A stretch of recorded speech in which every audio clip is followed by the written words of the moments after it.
अस्सलामुअलैकुम बिस्मिल्लाहिर्रहमानिर्रहीम। आज भी कोर्स का 43वां दिन सलाहियत तसव्वुरात, कहानी पढ़ना और सवालात के जवाबात लिखना। आओ मालूम करें। कहानी बगौर पढ़िए। कहानी पढ़ना और समझना।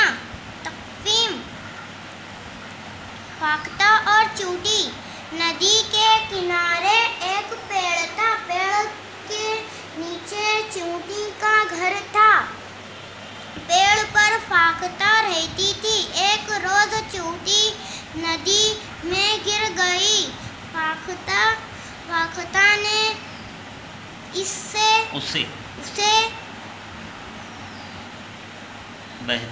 बहते हुए देखा। फाख्ता ने पेड़ से पत्ता तोड़ा और पानी में डाल दिया। चींटी पत्ते पर चढ़ गई। पत्ता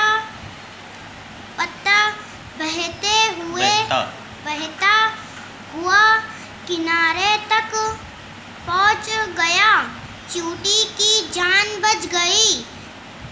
कुछ दिन बाद एक शिकारी वहां आया। इसने फाख्ता को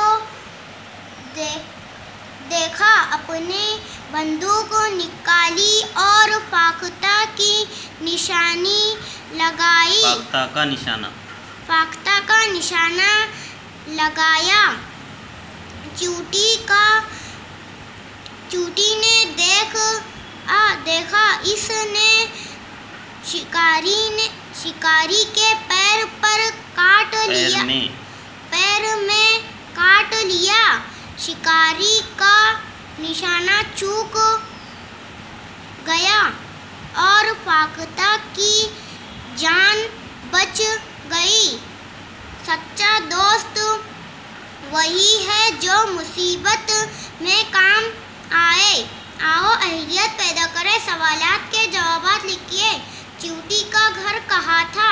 जवाब, पेड़ के नीचे चींटी का घर था। फाख्ता कहाँ रहती थी? जवाब, फाख्ता पेड़ पर रहती थी। शिकारी किस को मारना चाहता था? जवाब, शिकारी फाख्ता को मारना चाहता था। मुसीबत में कौन काम आता है? जवाब, सच्चा दोस्त वही है जो मुसीबत में काम आता है। आओ मशक करें। सवालात के जवाबात लिखिए।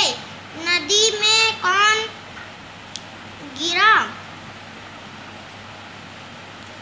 जवाब, चींटी नदी में गिरी। सच्चा दोस्त कौन होता है? जवाब, मुसीबत में काम आने वाला। आओ तख़य्युलाती बने। चैलेंज। फाख्ता अगर चींटी की मदद न करती तो क्या होता? चींटी पानी